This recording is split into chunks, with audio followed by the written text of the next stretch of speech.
Bismillah ar-Rahman ar-Rahim. Distinguished members of Management Association of Pakistan, respected business and thought leaders, my fellow professionals, managers, students, and builders of Pakistan's future. Assalamu alaikum. It gives me immense pleasure to be here among people who understand that real power does not come from wealth or weapons. It comes from vision, organization, and disciplined execution. Ladies and gentlemen, Pakistan today stands at an inflection point. We can either make our Udan the fourth, our rise permanent and sustained, or let it crash again, as we have seen 3 times before. But this time it is not a choice. We have to rise, and rise with full force, purpose, and unity. Let me take you through a brief journey of Pakistan's 4 Udans. Our 4 national takeoffs. The first Udan came after independence. A new nation was born without resources, without experience, yet within a decade, Pakistan was one of Asia's fastest growing economies. That was the power of purpose. The second Udan came in 1993 when Prime Minister Nawaz Sharif's first government launched the historic program of economic liberalization, deregulation and privatization, Pakistan being the first country in South Asia to introduce new generation of economic reforms. Those were the first bold reforms that opened Pakistan's economy to private enterprise and later inspired even India's 1991 economic reforms. I remember late Sartaj Aziz Saab telling me that how Mr. Manmohan Singh, who was the finance minister of India, had requested him to send SROs of all the reforms that Pakistan had introduced so that they could also do the same in India. The third Udan came in 2013-18 when Pakistan overcame crippling energy shortages, law and order situation, and revived growth and economy through launching China-Pakistan Economic Corridor, rekindling investor confidence and hope. And I hope you would recall that in 2017, if you were flying from Karachi to Islamabad, in every plane you will find 10, 15 Chinese businessmen also flying with you. And now we stand at the threshold of our 4th Udan, a defining opportunity to make Pakistan a competitive, connected, and a confident nation. But here is the real question: how do we move from vision to excellence? How do we transform grand ideas into lasting progress? To find these answers, we don't have to look abroad. We don't have to read books written in either United States or in the West. We don't need to study Blue Ocean or Atomic Habits or any other book. We already have a homegrown model of world-class success. A story written in steel, science, and sheer determination. Despite global pressures, despite sanctions and scarcity of resources, Pakistan achieved what few believed was possible: our nuclear program. That achievement was not an accident. It was the result of a management philosophy, a culture of excellence, merit, and national purpose. After 28 May 1998, when Dr. A.Q. Khan and Dr. Ashfaq Ahmed both leaders of KRL and Atomic Energy Commission came to me to discuss a project. So I asked them that, before we discuss your business, I have a question to ask. That can you tell me that how come we were able to achieve success in a field where the whole world was working against us? They were denying us technology. They were not willing to even put even a single cent. And everyone was determined that we should not have access to this technology. But we achieved it. While in other areas where the whole world wants to help us, whether it is education, it is health and other areas, we are unable to achieve success. So can you describe that what in your view were the factors that enabled you to achieve this success? So the factors they shared with me, I will call them the atomic model of success. And I think this atomic model of success is universal. It can apply to any organization, it can apply to any sector, and it is a management philosophy which can guarantee success. The first thing they said, that it was shared vision and purpose. From janitor to the top scientist and engineer, everyone shared one mission, that we are about making something for the nation. Each employee of their organization was connected with the purpose and the mission that nation had given that organization. So whether it was the driver who drove the scientists from Pindi and Islamabad to their workplace, or the scientist who was working in the labs, everyone was equally motivated towards that shared purpose. So having a shared purpose and vision. The unity of purpose turned ordinary individuals into extraordinary achievers.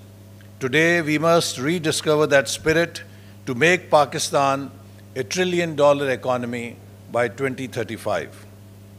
The second factor they mentioned was stability of leadership. Every chairman of the program served for over 6 years. That stability ensured continuity and trust.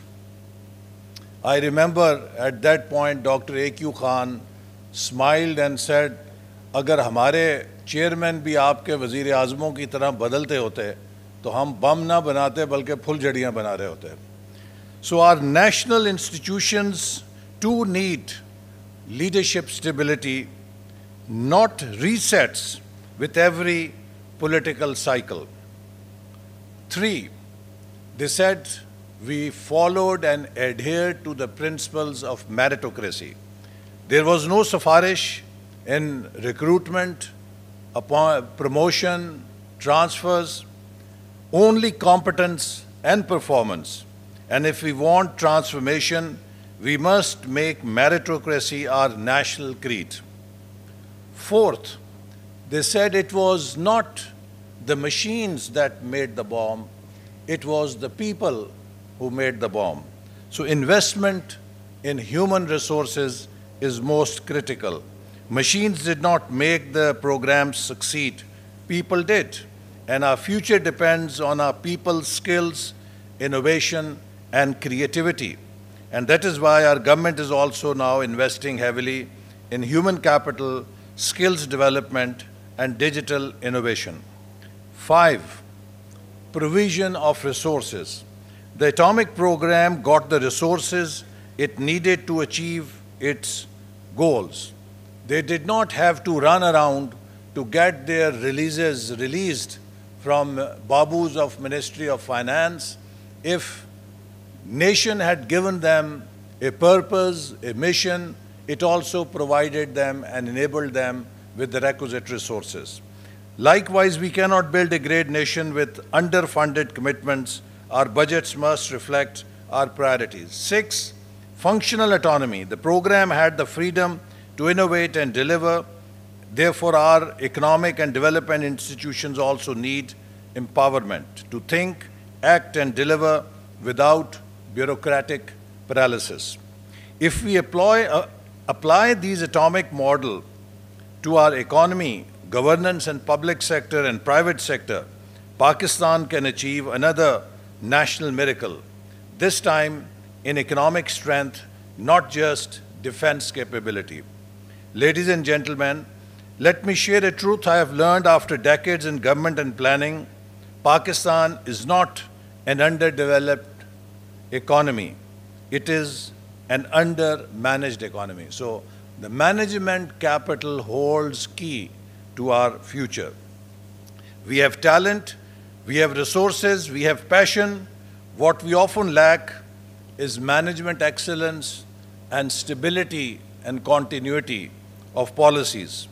Ladies and gentlemen, management capital is the hidden engine of national progress. Countries that excel in management, in planning, execution, and accountability leap ahead even without vast resources. Great nations are not built by natural capital, but by management capital, by disciplined managers and leaders who turn plans into performance and policies into prosperity.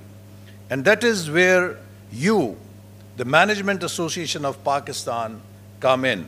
You are the custodians of excellence in your organizations, and you represent a class of professionals who are steering the way for Pakistan in their respective organizations, and you are also the potential change leaders of our nation.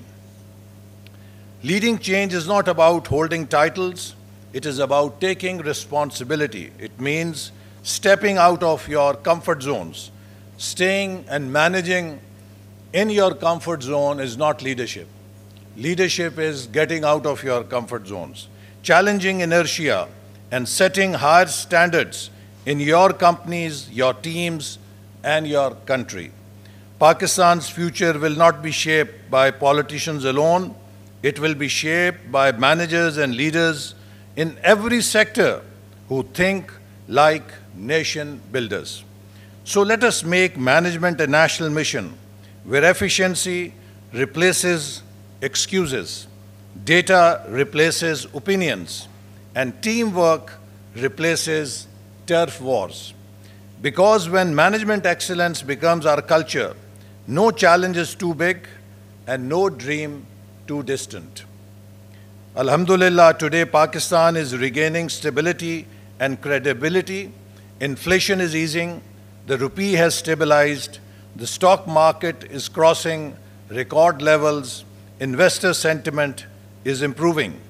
On the diplomatic front, we have entered a new era of partnerships after great victory in Marka-e-Haq. The Pakistan-Saudi strategic framework, including defense and investment cooperation, marks a milestone in regional trust. With China, we are entering in CPEC Phase 2, focused on industrial zones, modernization of agriculture, and innovation through cooperation in technology sector. With the United States and the European Union, our ties are expanding into technology, education, and climate partnerships. And with the Gulf, Central Asia, and ASEAN, Pakistan is positioning itself as a bridge economy, connecting regions, markets, and ideas.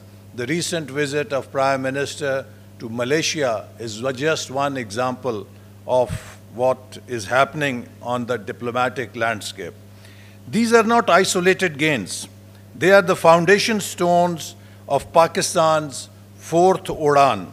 To steer this transformation, we have launched Udan Pakistan, our national economic revival framework built on 5 E's: exports, e-Pakistan, environment and climate change, energy and infrastructure, and equity and empowerment. The 5 E's are the building blocks of what would be our vision for Pakistan in 2047, our roadmap to Pakistan's 100th year of independence, a Pakistan that is strong, smart, and self-resilient. Udan Pakistan is not a dream. It is a disciplined journey, a collective flight of the whole nation. And every one of you is its pilot. My friends, excellence is not an act, it is a habit. It is born when a nation refuses to settle for mediocrity. We cannot build a 21st century Pakistan with 20th century systems. We cannot compete globally with outdated practices. Each of us must make excellence a personal and professional creed. Let us build a Pakistan where every institution runs like our atomic program on the atomic model of success. Clear in mission, united in purpose, and uncompromising in standards. Before I close, let me return to the wisdom of our 𝐏𝐻: unity, faith, and discipline. Unity gives us strength, faith gives us hope, and discipline gives us excellence. If we live by these three principles, our fourth Udan will not only lift our economy, it will lift our pride, our spirit, and our destiny. Together, let us lead this change from vision to excellence, from potential to performance, and from survival to an enduring success. Pakistan Zindabad.